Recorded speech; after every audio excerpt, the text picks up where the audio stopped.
Assalamualaikum warahmatullahi wabarakatuh.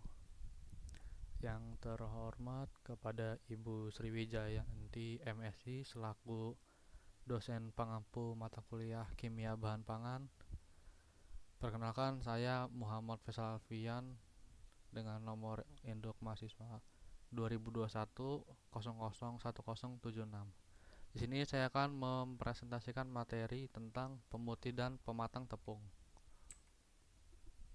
Definisi: pemutih dan pematang tepung adalah bahan tambahan pangan yang dijadikan untuk pemutihan dan pematangan tepung. Penambahan bahan pemutih dan pematang tepung diharapkan dapat mempercepat proses pematangan dan untuk mendorong pengembangan adonan oleh yeast dan untuk mencegah kemunduran roti selama penyimpanan. Kelebihan dari penggunaan pemutih dan pematang tepung: yang pertama yaitu mempercepat proses pembuatan, yaitu pembuatan tepung, pemutihan dan pematangan. Yang kedua, memperbaiki mutu pematangan dalam tepung sehingga kualitas kandungan tepung meningkat. Kekurangan dari penggunaan pemutih dan pematang tepung: di samping kelebihan yang diberikan, tentu saja terdapat kekurangan dari penggunaan bahan pemutih dan pematang tepung, apalagi jika dikonsumsi lebih dari batas dosis yang telah ditentukan.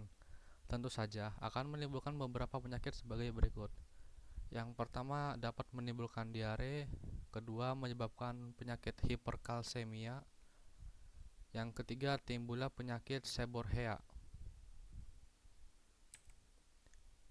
Bahan-bahan yang termasuk dalam pemutih dan pematang tepung: yang pertama, ada bahan asam askorbat. Yang kedua, ada azodikarbonamida. Yang ketiga, ada kalsium stearoyl. Keempat, natrium stearoyl. Kelima, L-cistena. Dan terakhir, aseton peroksida. Berikut struktur-struktur bahan kimia pemutih dan pematang tepung.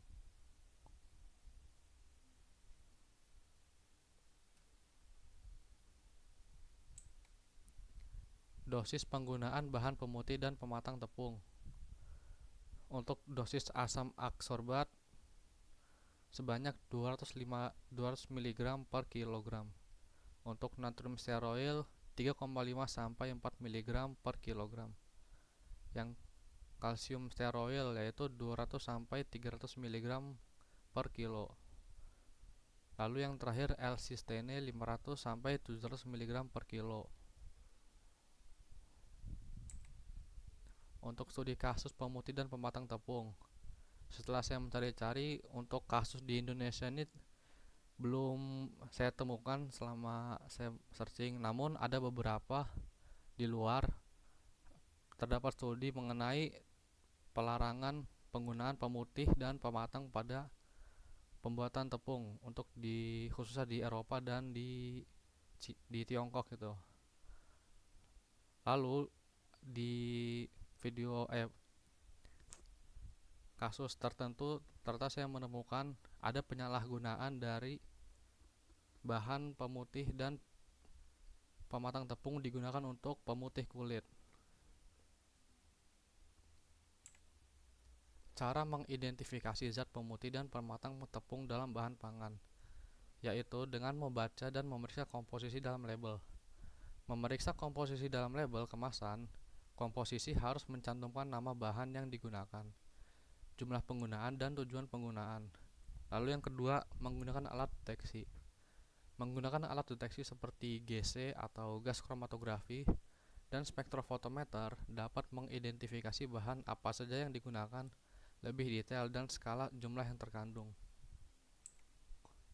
Untuk kesimpulan, BTM atau bahan tambahan makanan adalah senyawa yang sengaja ditambahkan ke dalam makanan dengan jumlah dan ukuran tertentu dan terlibat dalam proses pengolahan, pengemasan, dan atau penyimpanan. BTM secara umum bertujuan untuk meningkatkan nilai gizi makanan, memperbaiki nilai estetika dan sensori makanan, dan memperpanjang umur simpan.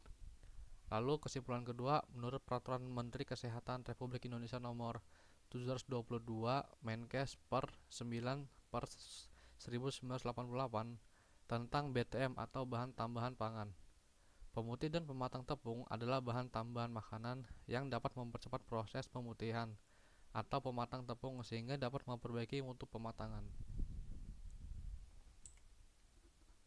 Terima kasih, sekian presentasi dari saya. Apabila ada kekurangan, saya mohon maaf. Wassalamualaikum warahmatullahi wabarakatuh.